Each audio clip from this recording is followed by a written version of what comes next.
Justin, my name's Roger Cook from Central Television. I'm here to ask you why you and your company are breaking the law in this country and conspiring to get others to break the law by supplying child pornography. I don't know anything about it. I don't have it, sir. Yes, you do, because we've actually acquired it from you. When? In my shop?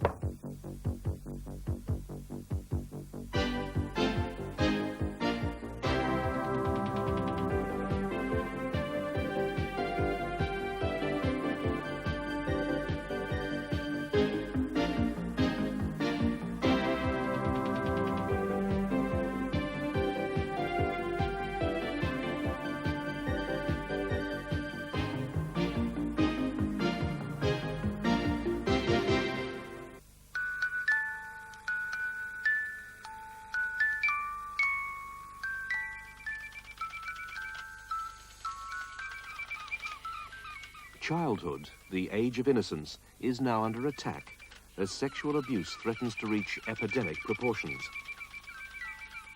This program is about something more depraved and degrading still, the filming of children as they're raped and molested.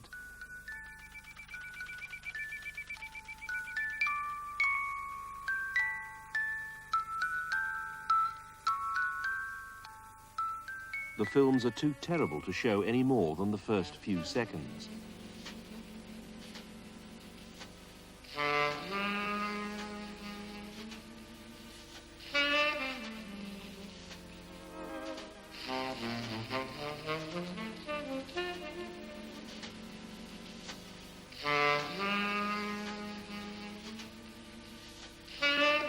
The girl is undressed and sexually assaulted.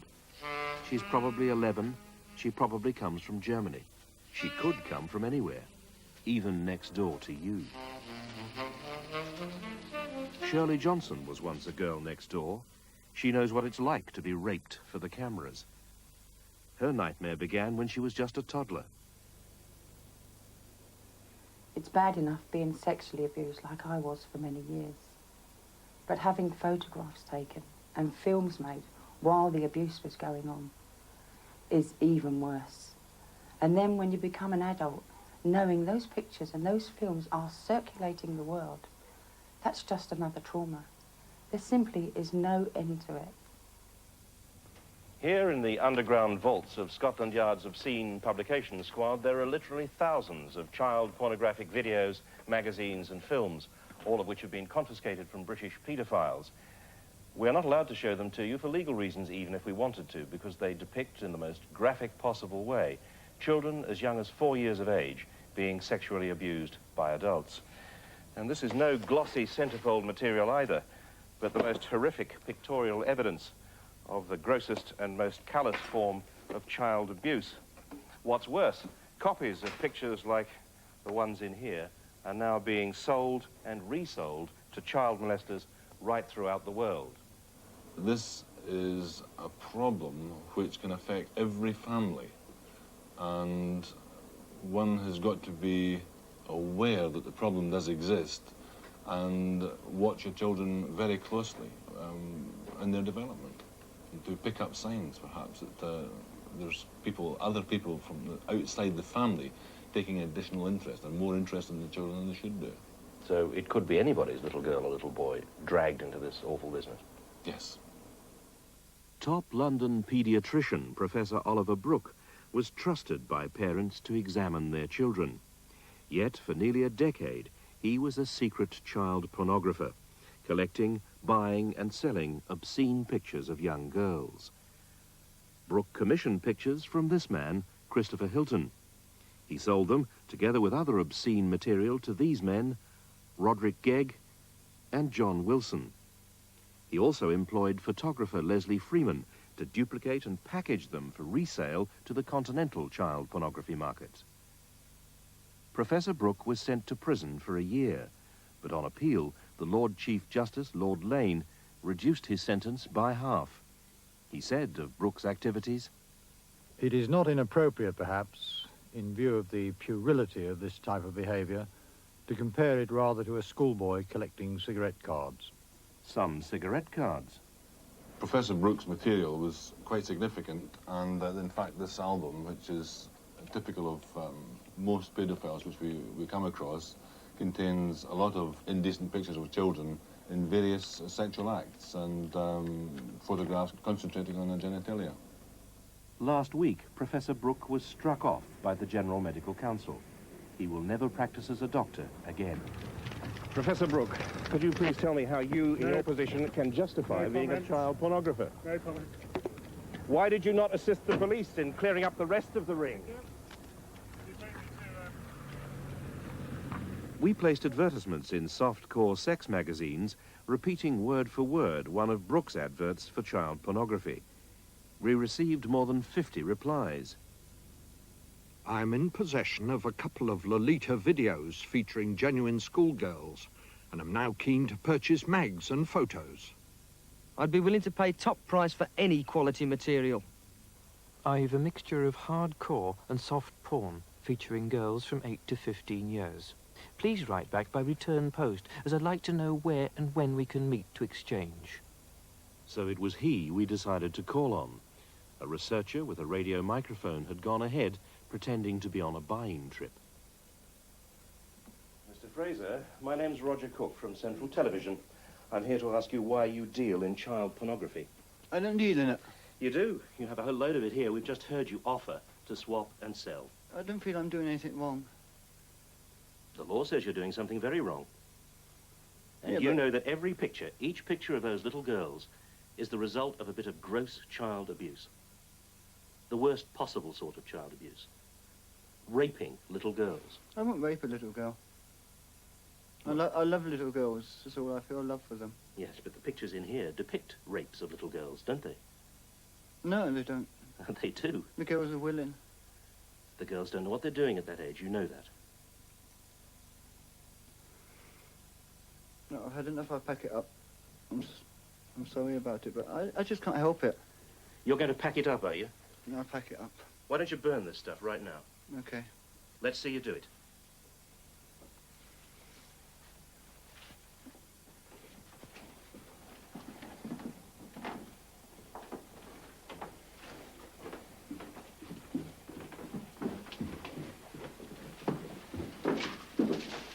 The remainder of his substantial stock in trade has now been passed to the police.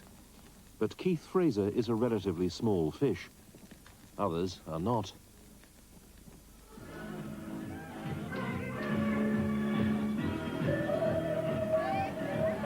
This man is both a paedophile and a commercial producer of child pornography. He's only just finished a 2-year prison sentence for sexually abusing young girls. The prison hasn't worked at all in any way whatsoever. I still find myself sexually turned on by young girls. In actual fact, I do find myself going out fairly often to the fun fair that we have here in the town and looking out for the girls that hang around there. But how old were the girls involved in this? The youngest were 12, the varied in age 12, 13, up to 16, 18. How can you justify what you did? How do you justify it? You don't stop to think, because in actual fact you are getting what you basically need, and it was a pretty lucrative trade because it fetched in quite a fair amount of money. How much money were we talking about? You're talking about, in some cases, up to £200 a film. And how many films were you making? 3 to 6 a week in the beginning, but it did escalate up, and I was turning out 2 or 3 films a day sometimes. Nobody can fully understand the way it leaves one feeling when they've been abused as a child. The physical damage, they can be scarred for life and they can be internally battered. And in some cases, even deprive them of having children. The mental damage, they can literally end up in mental homes and be suicidal by the time they're 16. How many people are there like you in this area? I would say making video films, at least 24 people. Enjoying them, it runs into thousands. It really does run into thousands of people. One of the few people working to control men like this is full-time professional counsellor Ray Wire. Some of the men that I worked with have said that for every one of them that's caught, there are another 1,000 of them actually getting away with it. And for every one who commits an offence against one child that's caught, many of them have actually been involved with at least 100. Ray Wyer's counselling groups force paedophiles to admit the use of child pornography is anything but a harmless safety valve. What do you feel? No, because at the time you're looking at the book or the pornographic photographs, it's fine. But then you're not going to look at them all day. And what level of pornography will that be? You know, men behaving with boys as one would wish to. I would wish to. So they're photographs as well? Photographs, yeah. The photographs, the videos are used for a variety of reasons. One of the reasons is it lowers the inhibition of the man who's using it. He actually will feel that his behaviour is pretty normal in the context of this pornography. I fell in love with a little boy about 12, and he was a charming, fair-haired, blue-eyed boy. And he's come to my house, and to get him involved a little quicker than the normal procedure, the pornography was laying about, and I could sort of encourage him to read it, and also... What did that do then? By example, help me to get the boy quicker. And from then on, you see, after he saw what could be done and he agreed, because we performed the acts that were in the book. Books like Lolita, the biggest internationally distributed of all child pornography magazines. But Lolita also acts as a contact point for paedophiles looking for new children to molest and to photograph. In the United States, the only Western country to take the problem seriously, police confirmed that international child pornography nearly always begins at home. The original material is virtually always produced by amateurs. It will be provided to the professional distributors who reproduce it and distribute the material literally on an international scale. It's distributed all over the world. But the original production of the material, the actual photos, videotapes, or movies, are virtually always produced by persons who are molesting the children. So the producers are the abusers? That is correct. I progressed from a Polaroid camera, basically, and then went up to a video camera and then started taking films. I met this one girl first. She came along with a friend of hers. That friend introduced her friend, so it escalated up. And I eventually had between, over a 2-year period, you're talking about 200 girls. All involved in these films? Oh, yes. Many of those hundreds of videos were exported to Holland, the European distribution centre for all forms of pornography. Although new Dutch laws outlawed child pornography last year, we were able to buy it over the counter in several sex shops, including this one, a branch of the Erex chain, one of Holland's largest pornography distributors. It's quite difficult to lay your hands on it. I'll do that and try that always. But I'm also one of the people who say I never promise, because I hate false pretenses. Yeah. You know, The dealer, who introduced himself as Justin, offered us a choice from a colour catalogue of 24 videos featuring children as young as 7. And then I show you how I glue the tape onto the reel so that you don't have to have any problems when you go to England and change it out. He then demonstrated how the tape would be broken down to be smuggled through British customs. Quite easy. Take this one out. He was very careful not to mention the true nature of the material, insisting we refer to it as the lingerie collection. Yeah, but I'll talk always about lingerie, not about anything else. Right. And if you come for the tape this week, I'm working in the evenings, not in the daytime. Yeah? Okay. See you. Bye-bye. Within a week, Justin delivered as promised. This package, hand-delivered without a stamp and disguised inside a typewriter ribbon box, was what we got for our £200. Inside, broken down from a video cassette, just as Justin had demonstrated, is the spool. And it's a relatively simple matter to reassemble it, just as he showed us.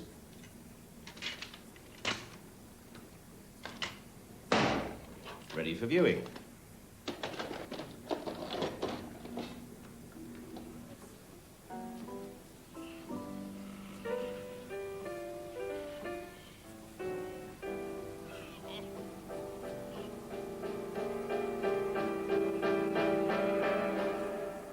What happens next to this little girl most people would find sickening. But Justin was more than happy to supply our researcher with more of the same kind of material. Hello, Justin. Hello. What have you? I would advise you the number 5 or the number 10 or number 12 out of this series, and I have no problem in setting it up for you. When are you over? I'm coming over on Monday. Next Monday? Yeah, it will be Monday evening. That's all right. See you on Monday then.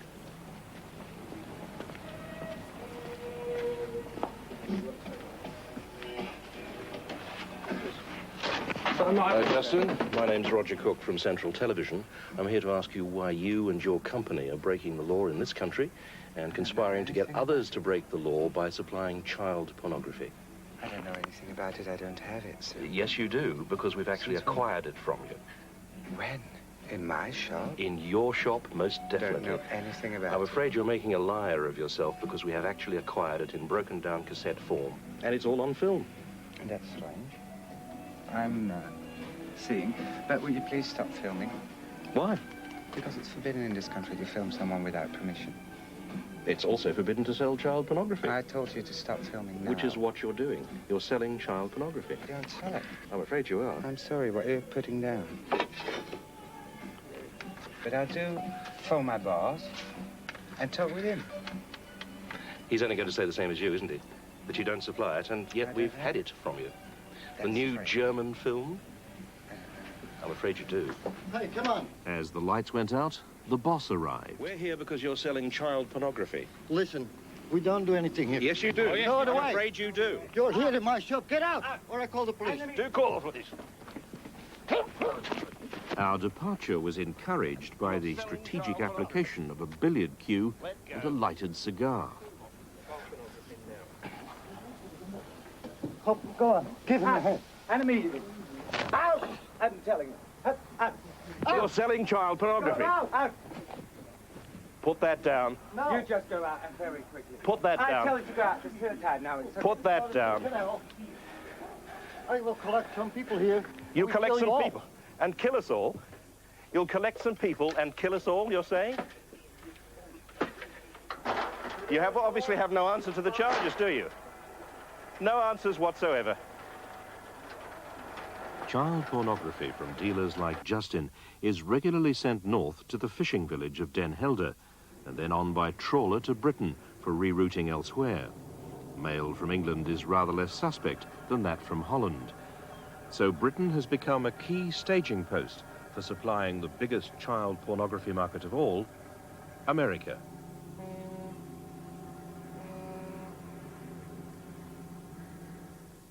Charges laid in America against this woman revealed the extent of the child pornography industry worldwide.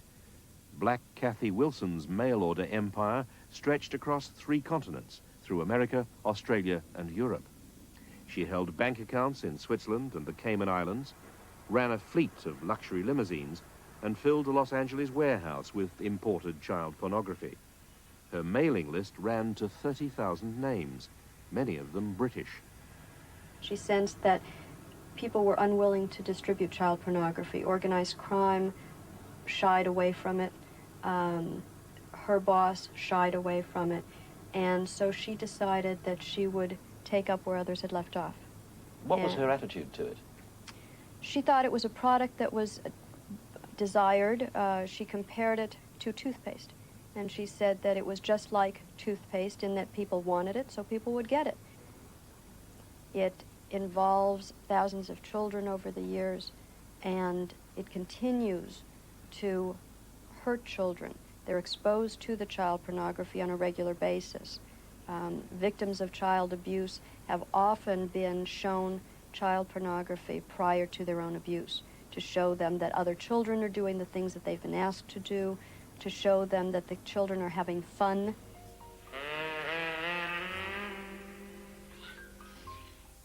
In the child pornography films, you see very stilted attempts to have the children smile as they're being abused, and the child pornographers and child molesters often focus on those semi-smiles to try to convince the children that they'll have fun and it will be something good and that they're not the only ones who do this sort of thing. children can be very easily manipulated and emotionally blackmailed. Especially the deprived ones, the ones that aren't getting what they want at home, the love and affection that all children require. And if somebody comes along and offers them that, they will take it. They will be bribed, they will be manipulated, they will be blackmailed. And once they're in the trap? There is no way out. Paedophiles will always find a way.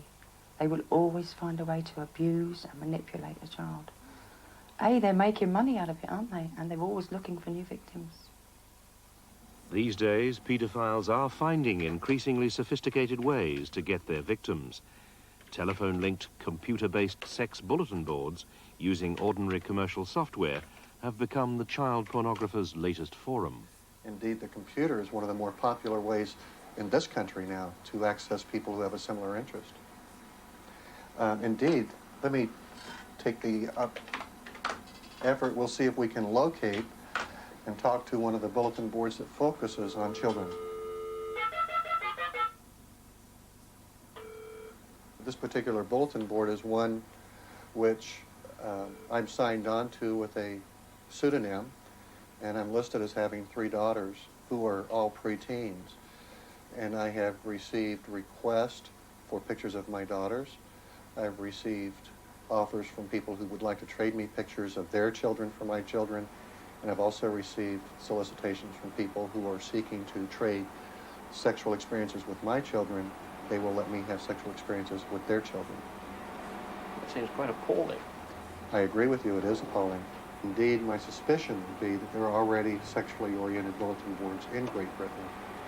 Our researchers have proved that he was right. There are already 2 computer sex bulletin boards in Britain which are beginning to offer child pornography. So for those who are sick enough to want this vile material, access to it is now available at the push of a button. I'm very interested in schoolgirls and very young girl material. Where can I get some? Have you any for sale? I can't seem to find any. Regards, John. How far are you aware of the problem of the computer sex bulletin boards, which seem to be sweeping the States at the moment? Yes, well, it's said that we're 5 years behind America's developments, but we are aware of it, but so far we haven't been able to get in. We haven't got a telephone number, because that's all you need. And maybe we'll get lucky someday. Well, we can give you a telephone number. We've actually tapped into 2 of these bulletin boards ourselves already. What, in the UK? Yeah. Well, I'd be delighted to have that information. Thanks very much.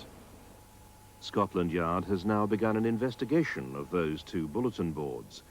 But so inadequate are their resources, they've yet to target any of Cathy Wilson's British customers. I think that if they were to open an investigation on each one of Cathy Wilson's customers, they would find that many ready-made cases. Those people, I don't know the laws in Britain, but in the United States, those people could be prosecuted for commercially receiving the child pornography. We've obtained copies of several lists from the United States. This one alone contains more than 60 English names, amongst them businessmen, bankers, doctors, and military personnel. As we understand it, the list was passed to Interpol, but so far it hasn't filtered down to New Scotland Yard. The cooperation for child pornography is very high, because I think it's universally recognized as an abhorrent sort of crime. And we deal with the US Customs, who are extremely cooperative to us. And they send you lists, or rather send the authorities in this country lists? Yes. Of names of consumers? Our liaison with US Customs is very good, and they supply this office, because of the contact we've developed, with lists, yes. Well, have you seen this list? Well, off the top of my head, I don't think we've seen this list, no. But it's been sent, so it hasn't percolated down to you? It's been sent by whom? It's been sent by US Customs. No, I haven't seen that list, no. Would you like it? Oh, obviously. It's yours. Oh, thanks very much.